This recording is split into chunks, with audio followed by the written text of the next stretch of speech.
إن الحمد لله نحمده ونستعينه ونستغفره ونعوذ بالله من شرور أنفسنا وسيئات أعمالنا من يهده الله فلا مضل له ومن يضلل فلا هادي له وأشهد أن لا إله إلا الله وحده لا شريك له وأشهد أن محمدا عبده ورسوله أما بعد فإن خير الكلام كلام الله وخير الهدي هدي محمد وشر الأمور محدثاتها فإن كل محدثة بدعة وكل بدعة ضلالة وكل ضلالة في النار وصلى الله على نبيه محمد وعلى آله وصحبه وسلم تسليما كثيرا.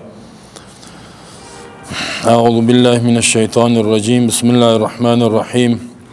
الحمد لله رب العالمين الرحمن الرحيم مالك يوم الدين إياك نعبد وإياك نستعين اهدنا الصراط المستقيم صراط الذين أنعمت عليهم غير المغضوب عليهم ولا الضالين آمين. اللهم تعالى قرآن كتاب خود را به حمد شروع کرد با الحمدلله که به معنای از اینکه تمام صفات الوهیت و خدایی مختص است برای الله است و یکی حمد به این گفته که رب العالمین است، یعنی خالق همه جهانیان است. در سورت کهف الله حمد به این میگه که کتاب خود را برای انسانها روان کردگی است. الحمد لله الذي انزل على عبده الكتاب. تمام صفات الوهیت از برای ذاتی است که نازل کرد به بنده خود کتاب نازل کرد. ولم یجعل له عوجا، دهی کجی و بطلان و چیزای باطل قرار ندادگی است، کلش به حق استوار است. پیش از این که ما شما در تفسیر قرآن و در خودش داخل شویم، یک چند موضوعات مهمه در این باره بیان میکنیم. یک مقدمه است و این است که وقتی که الله متعال آخرین پیامبر خود را روان کرد، خاتم النبیین را، محمد ابن عبدالله ابن عبدالمطلب ابن هاشم ابن عبدالمناف رسول الله صلی الله علیه وسلم، در کجایی را فرستاد روان کرد؟ در شهر مکه مکرمه. شهر مکه را الله متعال ام القرى میگه. و كذلك اوحینا الیک قرآنا عربیا لتنذر ام القرى و من حولها. الله میگه ما قرآن به زبان عربی نازل کردیم تا که تو اصل شهرها را بترسانی و من حولها و کسایی که در چهار اطراف عزیز دیگه شهرها دنیایی که چهار اطراف ام القرى مکه است. مکه فعلا در عربستان سعودی واقع است. حاجی صاحبا که میرن بیت الله همونجا واقع است. خود رسول الله صلی الله علیه وسلم تولدش در همون پهلوی بیت الله شده، به طرف شرق بیت الله، 100-200 متر فاصله دارد. رسول الله صلی الله علیه وسلم در نسلش از به اسماعیل و ابراهیم علیه السلام میرسه، یعنی آبا و پدرای سابقش نبی بوده، پیامبر تیر شده. ابراهیم علیه السلام به فرستادن یک نبی در بین عرب ها و مکه دعا کرده بود که ربنا وابعث فیهم رسولا منهم یتلو علیهم آیاتک و یعلمهم الکتاب والحکمه و یزکیهم انک انت العزیز الحکیم. این دعای ابراهیم است. خودش میگه که انا دعوت و ابی ابراهیم، دعای پدرم ابراهیم علیه السلام است. رسول الله صلی الله علیه وسلم عرب بود، زبانش عربی بود و به عربی صحبت میکرد و کسایی هم که در چهار اطراف مکه بود عرب ها بودند. قانون الله است که در یک قومی که پیامبر روان میکند مطابق زبان خودش روان میکند. به می خاطر الله میفرماید که و ما ارسلنا من رسول الا بلسان قومه، ما هیچ پیامبر روان نکردیم مگر به زبان قومش. عرب ها شبه جزیره عربستان عرب بود، قرآن به زبان عربی آمده. انا انزلناه قرآنا عربیا، بسیار جای آیات هست الله میگه ما قرآن عربی نازل کردیم، یعنی به زبان عربی. وقتی که رسول الله صلی الله علیه و سلم در اونجا تولد شد و بعدا در 40 سالگی به پیامبری مبعوث شد، الله برش وحی کرد. حالات سیاسی او وقت چه قسم بود؟ آیا حکومت ها وجود داشت یا نه؟ قوت ها، نیروهای نظامی کافر وجود داشت یا نداشت؟ خود اهل مکه به چه حالت بودن؟ یک کمی باید ما بفهمیم، این در تصویر در ذهن ما باشد که باز قرآن ها که شما میبینید که اینمی توی جامعه در تصویرتان است که اسلام میکنه توسط یک فرد کامل که رسول الله صلی الله علیه و آله است. در اون وقت شبه جزیره عربستان کدام حکومت مستقل نداشت. همین مکه قریش قبایل بودن، قبایل مختلف. در رأس هر قبیله یک رئیس بود، رئیس قبیله، مثل که حال ملک و ارباب میگن، این ملکی قومی، ملکی قومی، ملک فلانه قوم، اینی طور قبایل بود، رؤسای قبایل بودن. اما عرب ها به قریش بسیار احترام داشتن. قبیله قریش در بین از بسیار خیل ها و قبایل بود. قبیله بود که متولی و متصرف بیت الله بودن. تمام عرب ها به بیت الله احترام داشتن. پیش از آمدن رسول الله صلی الله علیه و آله چند صد سال پیش اسماعیل علیه السلام اونجا دعوت داده بود در مکه. ابراهیم علیه السلام در خود مکه دعوت داده بود. بعد از ابراهیم و اسماعیل علیه السلام کدام پیامبر خاصی در مکه نامد. البته در بین یهودی ها پیامبران آمده، موسی علیه السلام، عیسی علیه السلام، سلیمان علیه السلام، داوود علیه السلام و غیره انبیا آمدگی است. در مکه نامده. مردم مکه سابقه شان این بود، از نگاه عقیدتی و دینی عقیده توحید داشتن. دینشان اسلام بود، توحید، دین ابراهیمی بود. ابراهیم علیه السلام بتار شکستاندگی است، مشهور است. علیه شرک و بت پرستی مبارزه کرده، عقیده توحید بیان کردگی است. عرب ها دیندار بودند، اما دین ابراهیم علیه السلام تحریف کرده بودند.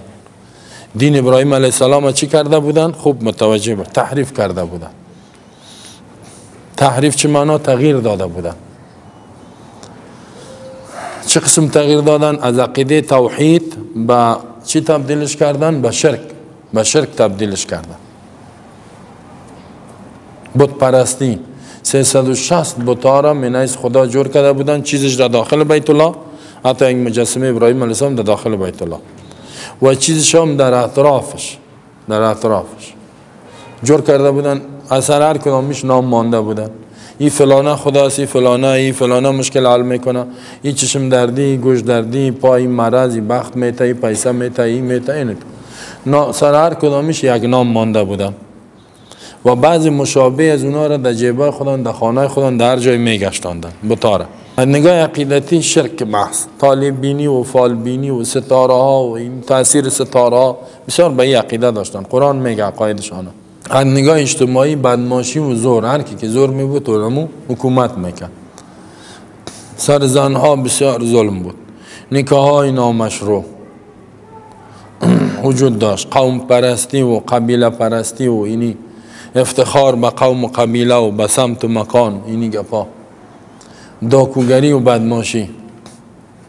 از نگاه اقتصادی بسیار ضعیف بودن، هیچ اقتصاد نداشتن. اکثرش چوپان بود، رمچران بود، به خاطر که عربستان 2 حصه‌اش بی آب است، آب علف نداره، 1 حصه‌اش آب علف داشت. از 6% مردمش 5%ش کوچی بود، زندگی کوچیگری. کوچی ها را میشناس، انتقالی از یک جای به دیگر جای، از یک جای به دیگر جای. بعض شبه جزیره عربستان در تحت تصرف فارس بود، مثل فارس در وقت ایرانی ها. بعضش هم در تحت تصرف روم بود. 2 ابرقدرت در وقت وجود داشت، 2 قدرت بسیار قوی که اکثریت دنیا در تحت فرمان از اونا بود. یک امپراتور روم بود، دوم فارسی ها بود. فارس امپراتوری یا حکومت قوی فارس، دولت قوی فارس مرکزش در ایران بود. این تهران ایران. مرکز روم 2 بخش داشت، یک روم شرقی بود، دوم غربی.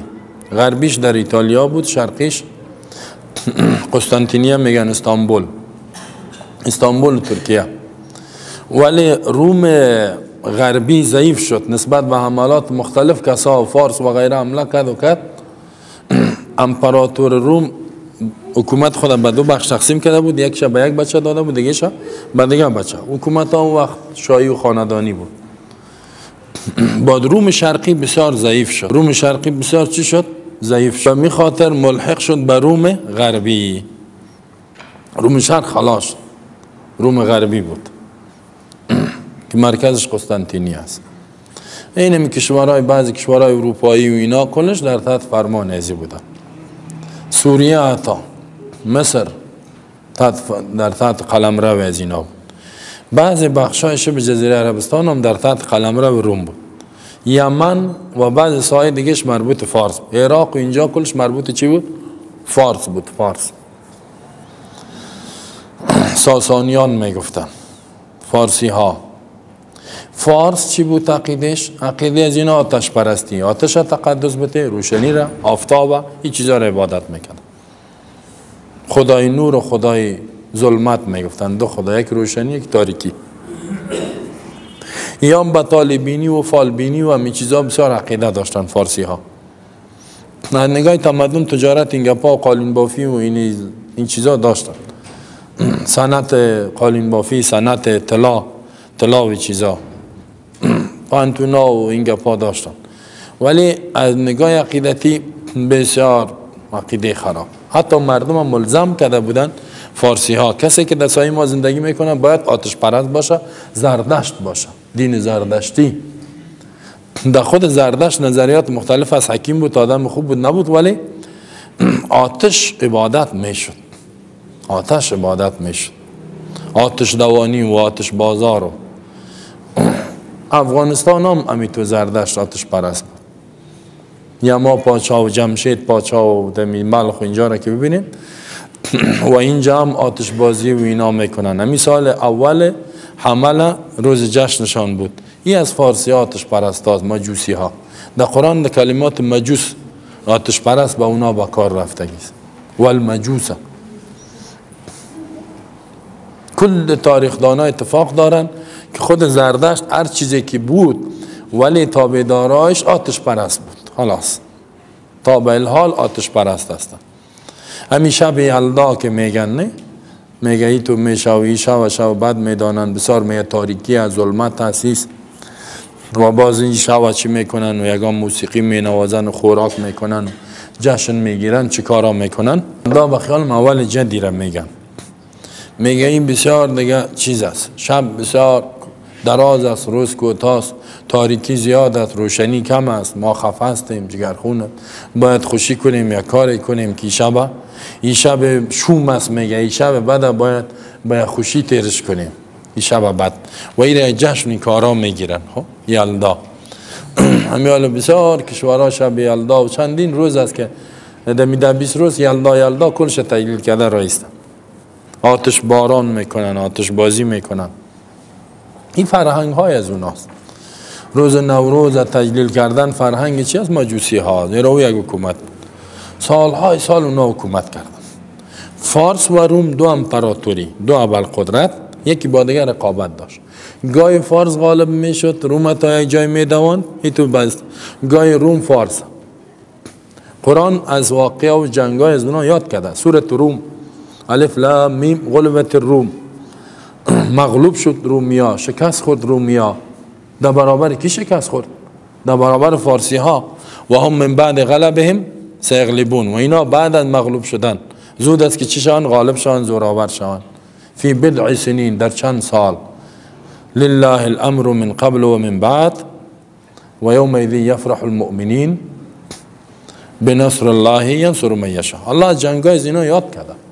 تاریخ الله میگه مقارن ظهور اسلام، همزمان با ظهور اسلام، دو ابرقدرت. خب فارسی ها چیستن؟ آتش پرست، ستاره پرست، آفتاب پرست. ظلم کتابشان اوستا، کتاب زردشت، جامعه را به 3 بخش تقسیم کرده بود. روحانیون، کشاورزان، جنگیان من نیروهای نظامی. روحانی اینمی آتش پرستا و ملایشا، کشاورزا دیقانا. اینا دیقان من حیث غلام برده بود، زمینه که میفروختن که دیقانش میفروختن. پاچا، شاهی، خاندانی، پدر، پسر، اینی تو خاندان و حتی دعوا میکردن امو امپراتور پاچای فارس که ما را خدا تعیین کرده. گپ ما گپ خداست، کسی گپ ما را رد کنه گپ خدا رد کرده اعدامش میکردن. کسی هیچ آزادی گپ بیان حق و هیچ، حتی بیان عقیده آزادی هیچ چیز وجود نداشت، فقط اطاعت بکن. بسیار ظلم هم میکرد، زیاد مالیات میگرفتن از مردم بسیار به سوتا آمده. خوب این گپا را متوجه باشین. خب که پسان دی درس میآید که من گفتم فارسی تو باید بفهمین، یک تصویر کلی در ذهنتان باشه. مالیات در اسلام حرام از گرفتنش، اون میگرفت، حتی سر غریب هم مالیات وضع میکرد. جنگ میشد، جنگ کتفا روم فارس جنگ میکرد، تمام مصارف جنگ از کی جمع میکردن؟ مردم مالیات زیاد وضع میکرد. مردم بسیار از حکومت سخت جگرخون بودن، پریشان بودن، خفه بودن، ناراض بودن. ناراضی زیاد بود، ناراضی های سیاسی. برادران ناراضی که میگن، نه ناراضی بسیار زیاد. در بخش اقتصاد احتکار، سود میخوردن، احتکار مواد قیمت میکردن، باز میفروختن. زنها منیس برده و غلام استفاده جنسی میشد، خلاص در زن هیچ آدم نمیگفتن. بعضش میگفت هست، بعضش میگفت نه. مردم سخت پریشان، خفه بودن، ناراض بودن، جگرخون بودن، انتظار یک انقلاب داشتن که یک حکومت بیای عدالت بخیزه ملیزی. زورشان نمیرسی، به زور سرشان حکومت میکن. و این فارس هم بسیار ایران است، عراق است، بخشای افغانستان است، بخشای کشورهای عربی است. اینی ساعه کلش مربوط. حالا ایرانی ها که زده رایستن، نه در جای میگه ما امپراتوری سابقه را چی میکنیم؟ احیا میکنیم، زندهش میکنیم. پدرای ما میگه حکومت کرده. ایرانی ها حالا خدا همی حکومت ایران میخواه کنمون ظلمای کنا که دالینه در سوریه ببینین کشته راییست. به این اندازه و نکشته بودن یا میکشت. عمر رضی الله عنه ایران فتح کرده در خلافت خود. اینا خفه هستند که چرا عمر آمد. میگه عمر تجاوز کرد در خاک ما. چرا عمر اسلام به ما آورد؟ به می خاطر عمر بعد میبرن. یکی از دلایل دشمنی از این مردم ایران با عمر چی است؟ این سر خاک ما حمله کرد، حکومت ابرقدرت ما را شکست داد. اینی است. خب این حالت فارس. حالت روم چی است؟ روم ابرقدرت است که حتی در از قدرت روم بود، یکم دفعه فارس غلبه حاصل میکرد. روس مثل که حال امریکا و روس است. اول امریکا خالق میان رقیب نداره، روس چندان چیزی نیست. بعد روس نیست، سابقا هم 2 قطب 3 قطب بود، 2 قطب بودن. اول روس با امریکا، پس آن امریکا شد، حال امریکا بعد روس. این تو اول روم بود، باز فارس رقابت داشتن، یکی دیگر شکست دادن نمیتونست. روم چی میکرد؟ عقیده روم چی بود؟ روم هم میگفت که پادشاه را یا چند تا علمای دربار تعیین کرده بود، خدا تعیین میکنه. مولوی ها می آمدن تو را خدا تعیین کرد. گپ امپراتور فرمان بود، فرمانش قانون بود، خودش اطاعت نمیکرد، دیگرها واجب بود، فرض بود که باید اطاعت کنن. عقیده از اونا چی بود؟ نصرانیت، یا به اصطلاح خودشان میگن مسیحیت، عیسویت. یعنی عیسوی نیستن، مسیحی نیستن، خودشان میگن. عیسی و مسیح علیه السلام خو دشمن شرک بود، نه علیه شرک مبارزه کرده. قرآن ما شما میخوانیم. از نگاه عقیدتی اونا میفتن خدا 3 دانه است، 1 تا 3 میگفتن، خدای پدر، خدای پسر، روح القدس. لقد کفر الذین قالوا ان الله ثالث ثلاثه، الله یکی از 3 خدا. این عقیده را داشت. دیگر با طالبینی و فالبینی و اینی حتی یکم جای میگفتن این کارا بکنیم نکنیم، فال و طالب میدیدن. اگر فال خوب میشد خوب، نمیشد نکو کارا. حتی مسائل طبی را تجویز میکردن توسط فال. این گپا اینی آدم مریض است، تداویش بکنیم نکنیم، باش فالش ببینیم. فالش میدید خوب نبود، برش تداوی نمیکردش، میمرد. این تو یک عقیده مزخرف نه در طب فال و طالبینی را داخل کرده بودن. و از نگاه اجتماعی و همی ظلم مثل فارس مشابه است. در بخش دستاوردهایش کشتی سازی و مرکز کشتیرانی و تجارت کشتی و این چیزا را ابریشم این کارا را میکردن از نگاه مادیات. اما معنویت سالم قطعا وجود نداشت. اونجا هم طبقه شده بود، حتی پارچه های ابریشم هم میبافتن او را غیر از امی خانواده شاه دیگه کس پوشیده نمیتونست. کارمندای دولتی هم مردم ابریشم پوشیده نمیتونست. وام سود در نظام اقتصادیشان احتکار بود. زنها ارزش نداشتن پیششان، قانونیت وجود نداشت، فقط خود امپراتور خودش قانون بود. مردم از امپراتور روم هم سخت بیزار بودن، ناراض بودن، خواهان یک تغییرات بودن. خواهان چی بودن؟ یک تغییر عمومی که حکومت شکست بخوره، به خاطر که ظلم زیاد میکرد. خود دنیا چند قدرت است؟ روم، فارس، دیگه حکومت های کوچک است، قدرت های بسیار بزرگ. نیروهای روم که به لکها نیروی نظامیش میرسید، بسیار وسایل پیشرفته جنگی داشت. عقیدهشان شرک بود. فارسی هم عقیدهشان شرک. شبه جزیره عربستان چی بودن؟ بت پرست. باز اهل مکه خود را دوستای فارس میدانستند. میگفتند فارس آتش پرست است، بعضی بت‌ها در اوجا بود. ما این یار عبادت میکنیم، از نگاه عقیدتی فارس به همراه ما برادر است. فارس با خود نزدیک میگفتند. روم بعد میبردن، زیرا روم که بود مخالف بت پرستی، عام بت‌ها را عبادت نمیکرد. اونا را دشمن میگفتند. فارس دوست میگفتن. کوشش داشتن که فارس سرشان حاکم باشه. اینی حالت دنیا. دو قدرت عقایدی تو ظلم حد موج میزد. عرب ها جهالت موج میزد، شرک پرستی. یک تا مسلمان صحیح وجود نداره. یگام تا بود از یهود و نصارا بعد مسلمان ها بودن. بعضی ها به دین حق بودن ولی بسیار ضعیف، چپ دانش بسته، گم میزد سرش میزدن. امر بالمعروف نهی عن المنکر هیچ چیز وجود نداشت. دینمی تو حالت خوب متوجه باشین. الله یک فرد کامل روان کرد، خاتم النبیین، و رسول الله صلی الله علیه و سلم در کمترین وقت کار اول تنها شروع کرد. تانست که هر دو امپراتور دنیا را شکست بده کمترین وقت. خودش خب یک نظامی را تاسیس کرد، حکومتی را در کمترین وقت.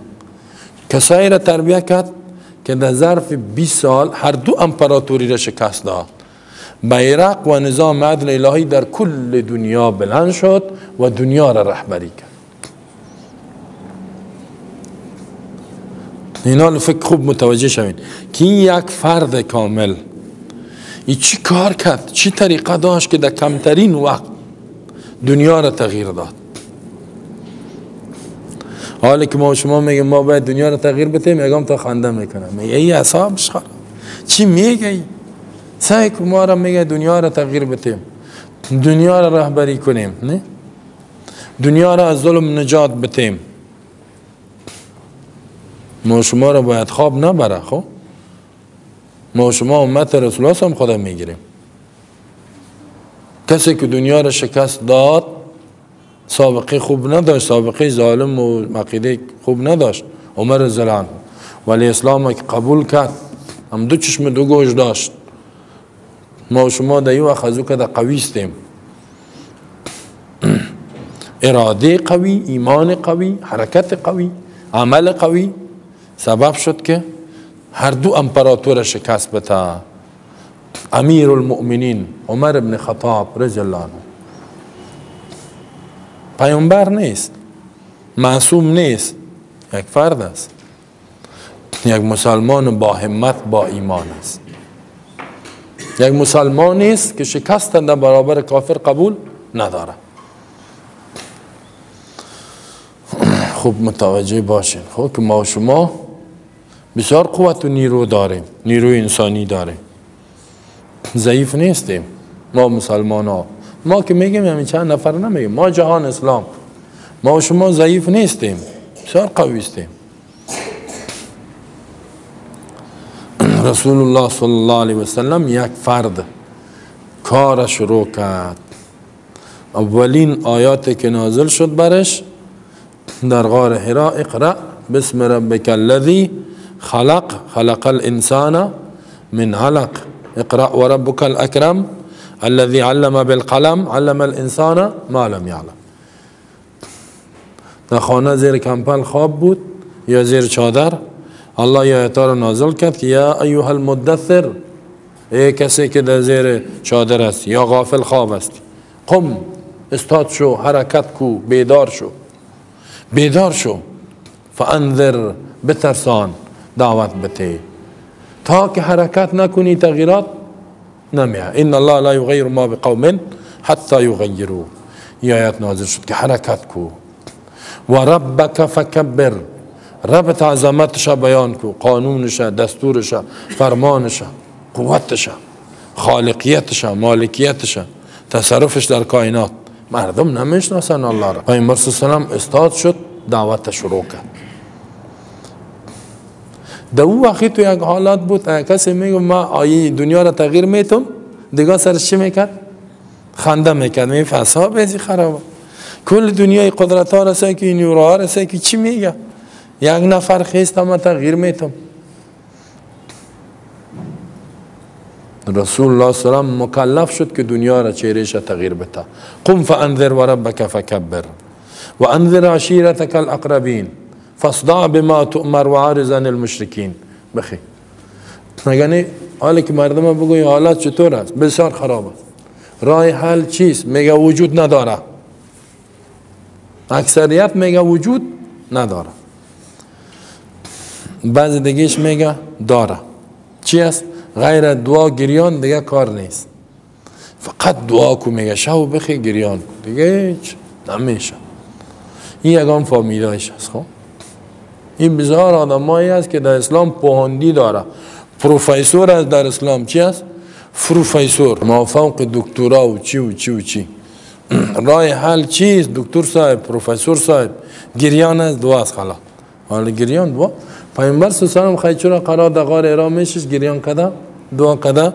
میگه یا الله این مردم تو خودت دیگه اصلاح کن، من چیز نمیتونم.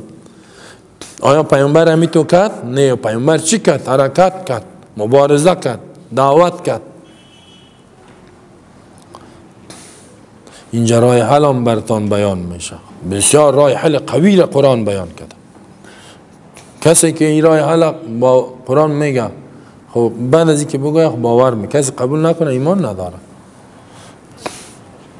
الله متعال در قانونش، الله به خود قوانین داره. این نیست که آدمای تنبل، آدمای غافل، آدمای خواب برده که کار نکنه او را پیروز کنه. هیچ وقتی کار نمیکنه. حالت بدی قوم تغییر نمیده تا که خودشان چی نکنن؟ حرکت نکنن. حالت خوبشان هم تغییر نمیده تا که خودشان بد نشن. ان الله لا یغیر ما بقوم. الله تغییر نمیده حالت بدی قومی را یا خوبی قوم، حتی یغیروا، تا که خودشان تغییر ندن. حرکت کو، عمل کو، با دپالوش دعا کو، الله برات میده. حرکت تا مطابق وحی قرآن باشه، مطابق کتاب باشه، حتمی نتیجه میده. رسول الله صلی الله علیه و شما را یک برتان اجمالی گفتم، در کمترین وقت چطور تانست چهره دنیا را تغییر بده؟ رهبری دنیا را در تحت نظام عدل الهی قرار بده. چطور تانست؟ با خاطر که مطابق وحی قرآن و سنت رسول الله صلی الله علیه و حرکت کرد، عقب نشینی نکرد، خسته نشد، پریشان نشد، همت خود از دست نداد، صابر و ثابت قدم بود. این می نشانه پیروزی است. بسیار حرکت ها و دعوتگرای مسلمان ما و شما داریم. چرا ناکام است؟ زیرا مطابق قرآن حرکت نمیکنه. اگر میکنه تا یک جای میره 10 سال 14 سال 15 سال اعلام میده. چند کردی؟ 14 سال. از او زیاد نمیکنی؟ نه خلاص 14 سال جاد بس است. میگه بیخی سر ما سفید شد. ما خود تیکدار دین نیستیم، کل کار ما پیش ببریم. بان یکم تا دیگه بکنم. این تو میگن ها. این تا آدم ها را 10 سال 15 سال 14 سال. نوح علیه السلام 9.5 سال دعوت داد. چند سال؟ 9.5 سال. خسته شد؟ نه. دعوتشان ببینی نوح علیه السلام در قرآن چی میگه الله؟ انی دعوت قومی لیلا و نهارا. شبم دعوت دادم، روزم. ما شما شب روز دعوت میتیم؟ نه، روز یا چند دقیقه خلاص. حوصله دعوت هم نداریم، دو تا گپ دیم جنگ میکنیم، تاپی خدا میکشیم، خراب تاپیش میکنیم، کافر هستیم، مشرک. حالا این کار ما شما تربیه نشدیم، باید خدا جور کنیم. خب هدف ما است که باید ما خدا چی کنیم؟ جور کنیم، مثل صحابه، مثل عمر رضی الله عنه، مثل ابو بکر ماشاءالله، مثل عثمان، مثل علی، مثل عبدالله بن مسعود، مثل خالد بن ولی. باید خدا جور کنیم. خب خسته نشیم، ناامید نشیم، پریشان نشیم، از وحی عقب نشینی نکنیم. حتمی پیروزی است، حتمی پیروزی، کامیابی حتمی است. الله در قرآن در 10 جای، 20 جای، 100 جای بیان میکنه یا ایها الذین آمنوا ان تنصروا الله ینصرکم. اگر الله را دینش نصرت کردین، دعوت و مبارزه میاست. ینصرکم، حتمی شما را الله نصرت میکنه و یثبت اقدامکم. اگر نصرت بکنین، کار کنین، اگر کار نکنی الله کار هم تو ذلیل، مردار، محتاج، هر طرف زده میشی، کشته میشی، برده میشی. این میاد در علب ببینی هزارات تا را کشتن، هزارات تا را تجاوز کردن، هزارات تا را درد دادن. چیزی در دست ما میه؟ نه، غیر از گریان کو خلاص، یا ایگام دعا کو خلاص. این تو ذلیل هستی، میبینی.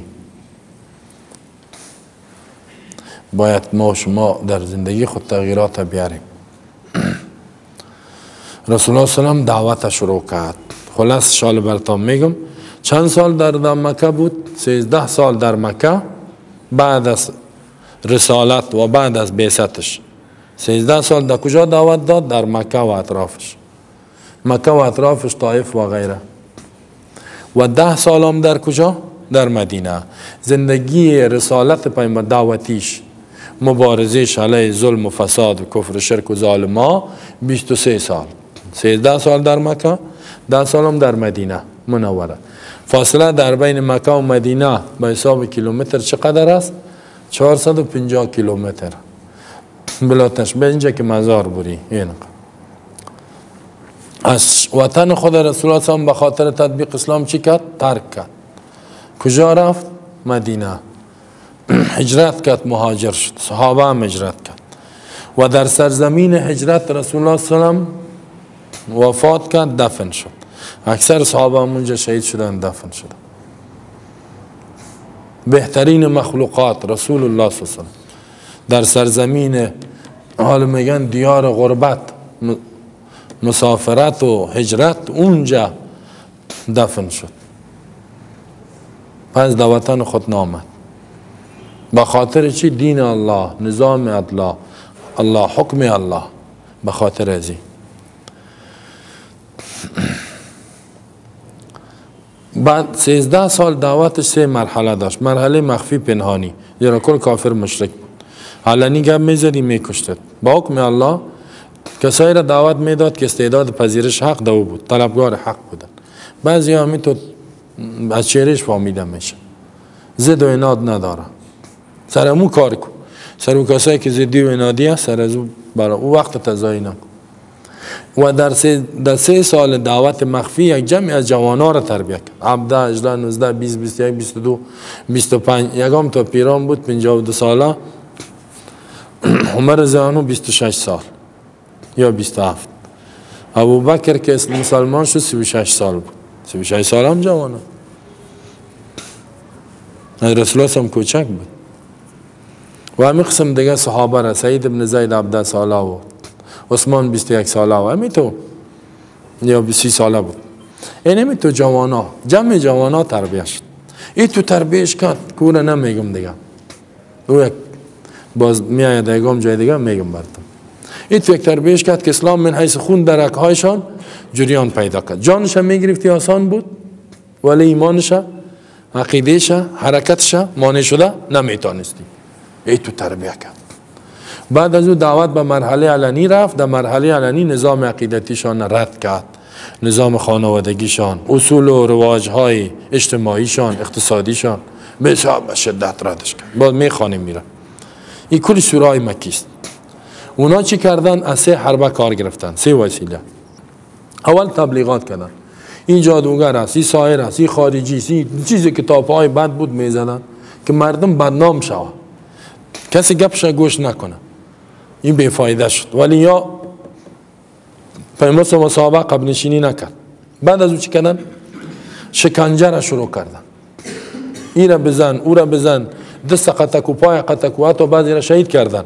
اولین کسی که در اسلام شهید شد سمیه، بی سمیه.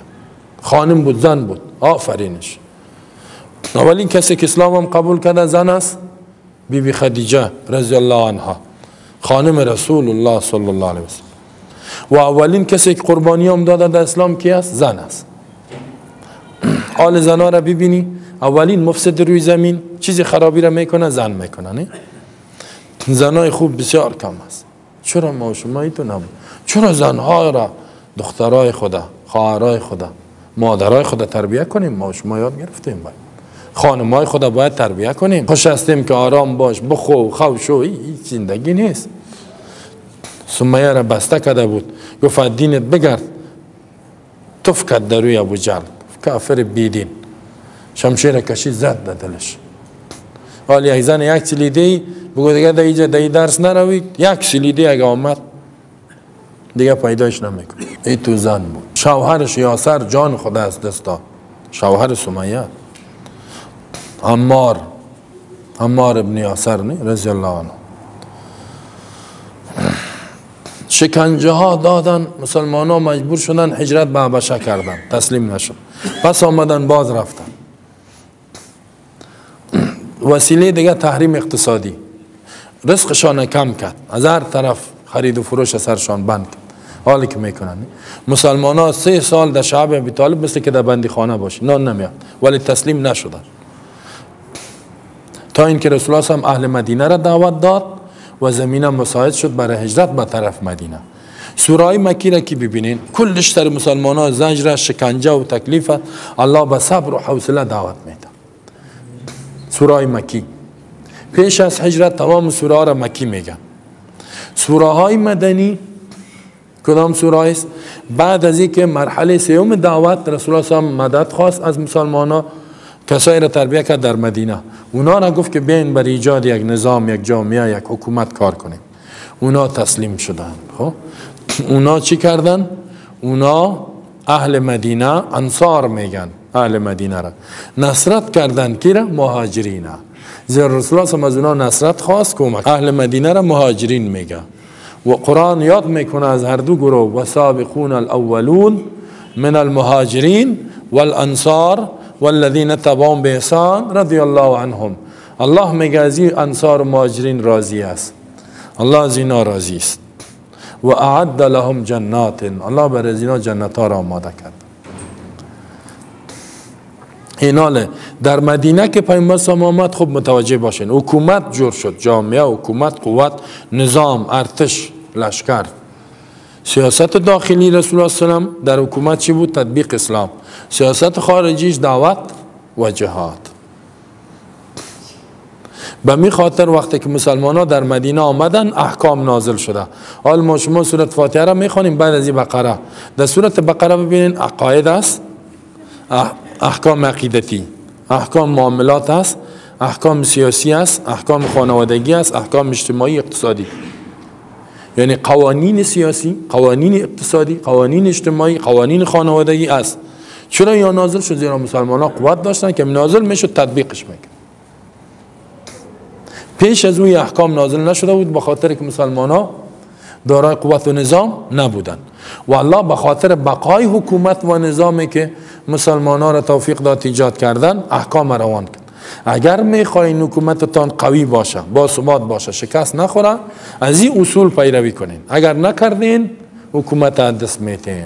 و همونطور شد تا وقتی که مسلمان ها به قرآن اسلام چنگ زدن، حکومت داشتن. حکومتی را که رسول الله صلی الله علیه و جور کرد، چند سال دوام کرد؟ 1300 سال، 13 قرن ادامه پیدا کرد. 13 قرن. اگر که در رأسش کسای آمده که ضعیف و سست و اینا بوده، ضعیف الایمان اینا. 30 سال خلفای راشدین بودن، 30 سال یا دنیا را فتح کردن. بعد از این 92 سال اموی ها بود در خلافت. چند سال؟ 92 یا 93 سال. خاندان معاویه رضی الله عنه، معاویه و اموی ها اسلام در اروپا رساندن.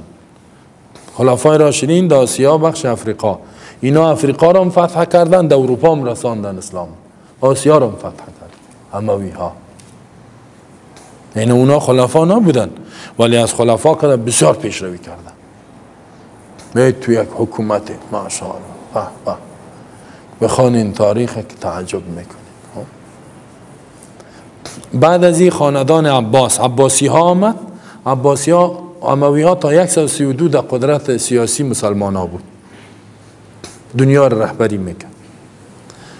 بیش از 1 لک ارتش جنگی داشتن، خاص نیرو. اولین کسایی بودن نیروهای دریایی و کشتیرانی را جور کردن اموی ها. بعد از این عباسی ها، عباس کاکای رسول الله، خانواده و به نظر ما شما اهل بیت هستن و میگفتن هم که ما اهل بیت هستیم. اینا از 132 هجری تا 565 هجری 524 یا 25 سال اینا در قدرت بودن. بیش از 5 قرن اسلام تطبیق کردن. 5 قرن، 500 سال، کم گپ نیست. ای تو مسلمان ها در خلافت از اینا اقتصاد بالا، فرهنگ بالا، سیاست بالا، ای تو قوی بود. مسلمان ها حد نداشت. از کشورهای اروپایی اینجا می آمدن، در سرزمین های اسلامی تحصیل می کردن. بورس یک اروپایی آلمانی که می برآمد که می رود در مصر و عراق به درس، از خوشحالی در جان خود جای نمیشد. به ما بورس آمده. حالا که در اینجا بورس بیاد برای یکی بس امریکا، هیچ شو خوابش نمیبره. از امریکا بورس آمده، از آلمان بورس آمده، نه؟ هالند بورس آمده به ما. او وقت با اونا از این طرف بورس میرفت. حالا ما این تسهیل هستیم که از اون طرف بورس ها بیاید، نه؟ هیچ چیز. این ذلت است. ما باید بورس بتیم به اونا، نه اینکه اونا به ما بتن. و بعد از او خلافت عثمانی ها، ترک ها، الله قوت به ترک ها داد. 700 سال در قدرت بودند. در سال 1924 میلادی 1924، یعنی تقریبا 100 سال پیش او خلافت شکست، سقوط کرد. نظر به عوامل گناهایی که دست خودشان شده بود. بعد از اون ما شما کدام حکومت واحد و کل سرزمین های اسلام یک کسی از این میجه که حرکت میکرد، نه؟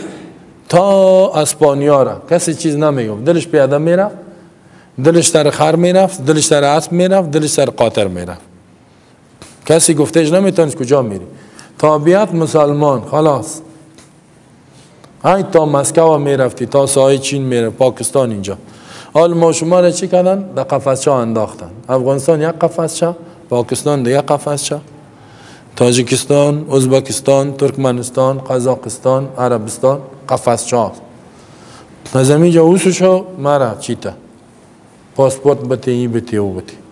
حال پاکستان خب پاسپورت هم در میته، چیر میکنه. کابله اچر تزه شیخه اوسو میری ایران، کم موتر تیز که ایران میرسه. ایسو میری تاجیکستان، این نمیمانه. اوسو میری ترکمنستان نمیمانه. اوسو میری ازبکستان نمیمانه. اوسو میری چاینا. عربستان خب کل اگر اجنبی میگه، غیر از خودش هیچ آدم نیست پیش از اونا کسی، اجنبی. حالا ما یک قفسچه هست، نه؟ بندی خانه است افغانستان. چرا نمیتونم من آزاد بگردم؟ من را در قفسچه انداختم. کل ما شما را در قفسچه انداختم. کشورهای اروپایی که بری بگه چی کار است افغان، او گمش که میگه بیخی پس برو. اونا خواهیچ مسلمان نمیمانه. حتی همین کسایی که اینجا هستن در این سرزمین نامش چی ماندن؟ افغان. پیش از او خراسان به افغانستان خود دوران کی شد؟ احمد شاه بابا، نه؟ این سرزمین نامش افغانستان در کدام دوران شده؟ احمد شاه بابا. افغان شد. حالا هر کی میگه افغان، کلگی میگه افغان، سرزمین افغان، افغان.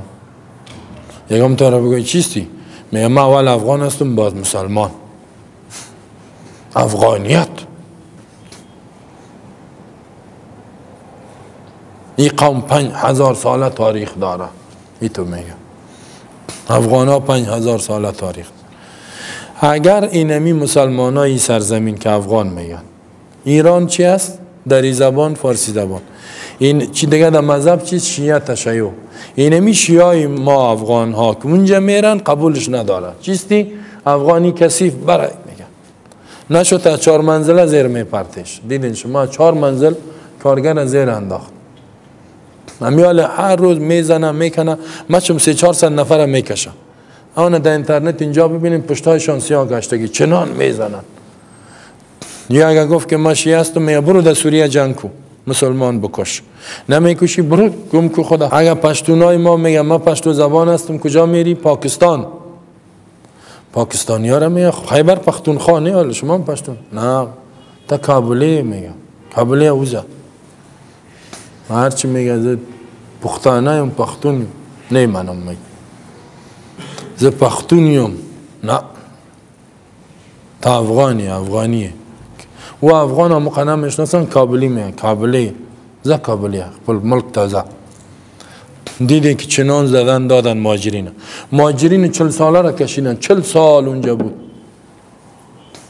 زده کشیدن، بندی کرده، امیال بسیاریش بندی است. کارت مهاجر کارت 40 ساله پیش است، او ریچ کرد میگه بیار پاسپورت.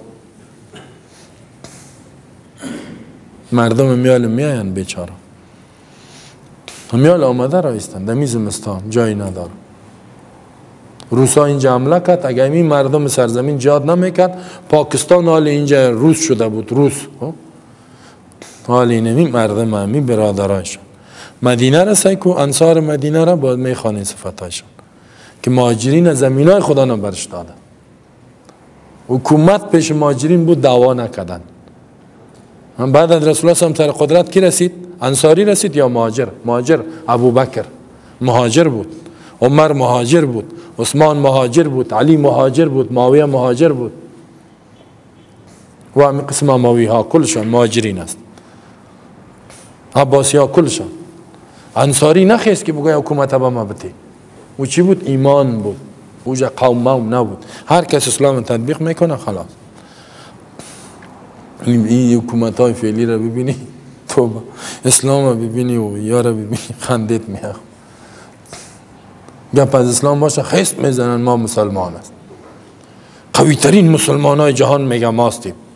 همی افغان هم میگه. بقره گفته بودن که دنیا چقدر؟ در یک چا بود. گفت کل دنیا اینمی است، هوا است. گفتن نه تو در چاستی. از چا بکشیم زمین سعی که خوش کرد کلان جایه.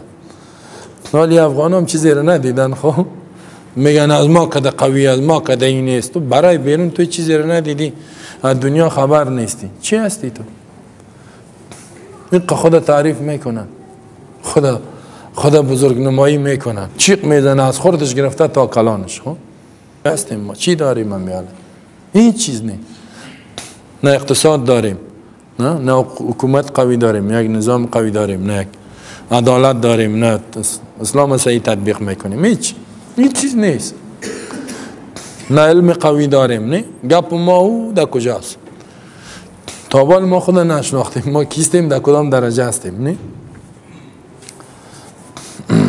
که باز کار کنیم. ما اگر تاجیکای ما بعض اینی قوم دمی سرزمین است تاجیک است، نگاه ملیت و نژاد، در تاجیکستان بره قبولش نداره، میگه افغان هستی برای. ازبکای ما در ازبکستان میره قبولش داره؟ نه ازبک هستم میگه برو میگه. ترکمن داریم، ترکمن تبارای ما در ترکمنستان میره قبولش نداره. او تاجیکا اینجا میره قبولش نداریم، او پشتونای اونجا اینجا میره ما قبولش نداریم. این ما شما را زدن اینطور کردن، توتا و پرچه کردن. تا که ما شمایی توتا و پرچه های خود از بین نبریم، یک وجود واحد نشیم، یک پیکر واحد نشیم، رسول الله هم اینمی گپا را از بین برد که دنیا را رهبری کرد. همین گپا را از بین برد. خب شما اینا لفهمیدین که قرآن وقتی نازل شد، پیامبر وقتی آمد که در دنیا چند امپراتوری است؟ 2 دانه، بسیار کلام. عرب ها وضعیتش چی است؟ فارسی ها در چی وضعیت است؟ رومی ها در چی وضعیت است؟